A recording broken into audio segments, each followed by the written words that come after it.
இன்று மாலையில் ஆய்வு பணிக்கு வந்திருக்கிற இடம் வந்து கள்ளிக்குளம், புரிவலம் அருகே உள்ள ஊர். தூரத்தில் தெரியக்கூடிய மலைப்பட்டியா, மலைப்பட்டி கரெக்டாக வடக்கு தெற்கு கிடக்கு. இந்த ஏரியாவுடைய நீரோட்டமும் வடக்கு தெற்கு தான். அதனால் மேற்கே இருந்து முதல் ஸ்கேன் ஆரம்பிச்சிருக்கோம். 45 மீட்டர் லென்த்து, 250 மீட்டர் ஆழத்துக்கு.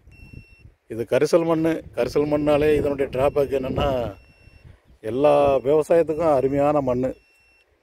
ஈரப்பதத்தை பிடிச்சு வச்சுக்கிறோம். ஆனால் பூமிக்கு கீழே தண்ணியை ஊடுருவ விடாது. இந்த ஏரியாவில் வடக்க வந்து குளம் குட்டை இருந்துச்சுன்னா இந்த ஏரியாவுக்கு பயன்படும். அதான் ரீசார்ஜிங் ஃபேக்டர் வந்து வடக்க வந்து இங்கே குளம் இருக்கணும். குளம் ஏதாவது இருக்கா? வடக்க எதுவுமே குளம் இல்லை. ஸோ இந்த ஏரியாவுக்கு வந்து நிலத்தடி நீர் வழங்குறது இந்த ஏரியாவில் பெய்யக்கூடிய மழை நீர் மட்டுமே இந்த ஏரியாவுக்கு நிலத்தடி நீர் வளமாக இருக்கும்.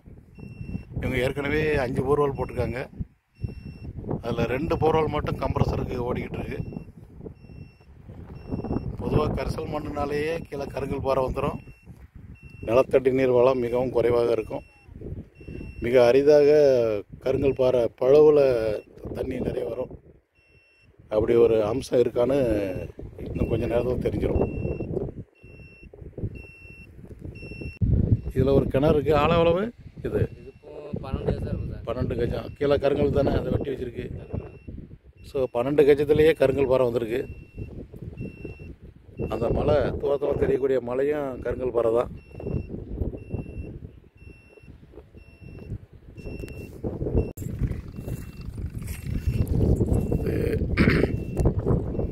கிழக்கு நோக்கி இது 2வது ஸ்கேனு. 45 மீட்ரு லென்த்து, 250 மீட்டர் ஆழத்துக்கு. முதல் ஸ்கேனில் 2 இடம் அடையாளம் வச்சுருக்கோம். 5வது மீட்டர்லேயும் 37வது மீட்டர்லேயும். இங்கே வடக்கு தெற்கு நீரோட்டம், அதனால் மேற்கிருந்து கிழக்கு நோக்கி ஸ்கேன் பண்ணிட்டு போகிறோம். முதல் ஸ்கேன்லேயே 2 இடம் அடையாளம் குறிச்சிருக்கும்.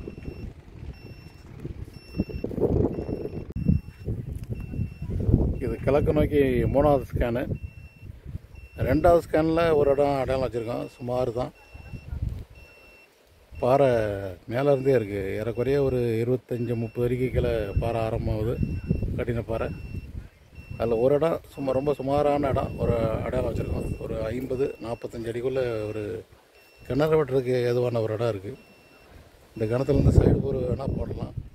நான் ஆழத்திலே ஒரு சின்ன பாறையில் ஒரு பிளவு காட்டுது. ரொம்ப ஆழத்தில் மேலெங்கிலையுமாக அந்த இது இருக்குது. அது அடையாளம் வச்சுருக்கோம்.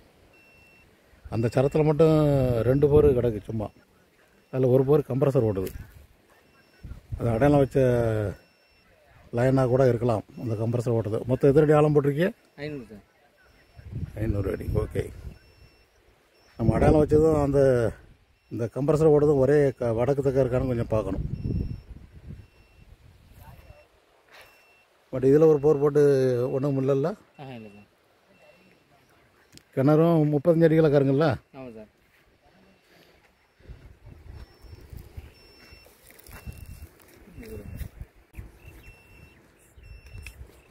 இது 4வது ஸ்கேனர் கிழக்கு நோக்கி.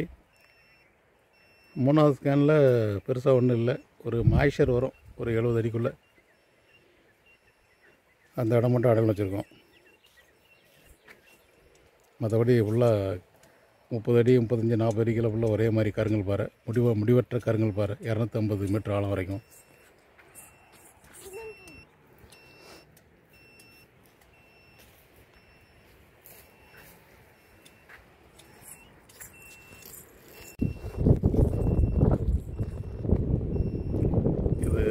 கள்ளிக்குளம் பகுதியில் இது 5வது ஸ்கேனு.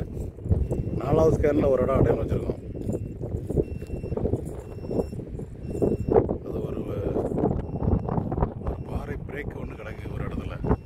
அந்த இடத்த அடையாளம் வச்சுருக்கோம். இது வரைக்கும் பார்த்த 5 ஸ்கேனில் 1வது ஸ்கேன் பெஸ்ட்டு தப்பி மைண்டில் வச்சுக்காங்கன்னா, first scan is the best one.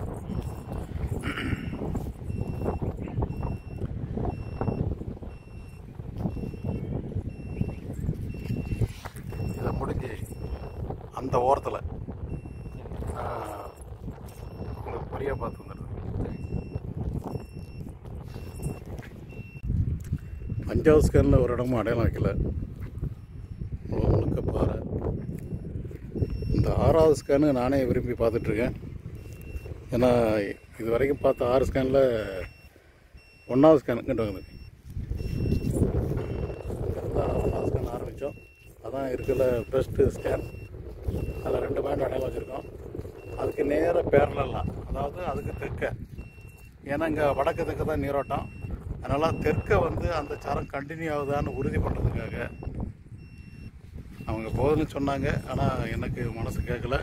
அதே சரங்க கண்டினியூ ஆகுதான்னு உறுதி பண்ணுறதுக்காக இந்த 6வது ஸ்கேன் பார்த்துட்ருக்கேன். இதுக்கு முந்தி பார்த்த சாத்தாங்குளம் பகுதியில் அங்கே கிழக்கு மேற்கு சரம் வரிசையாக கிழக்கு மேற்கு 3 ஸ்கேன் பேரலாக எடுத்தேன். 3 ஸ்கேன்லேயுமே 2 பாயிண்ட் அடையாளம் இருக்குது. ஸோ அவங்களுக்கு தொடர்ச்சியாக கிழக்கு மேற்கு அந்த ஓட்டை இருக்குது என்பது உறுதி செய்யப்பட்டுட்டு அந்த ஒரு அந்த 3 ஸ்கேனில் 2, 4, 7 இடம் அடையாளம் வச்சுருக்கேன். அந்த 7 இடத்துல தண்ணி வர வாய்ப்பு உண்டு. அதில் பெஸ்ட் இடத்த கொடுப்பேன். இங்கே அந்த 1வது ஸ்கேனுடைய 2 பாயிண்ட்டு இங்கே தொடர்ச்சி ஆகுதா இல்லையாங்கிறது உங்களுக்கு தெரிஞ்சிடும்.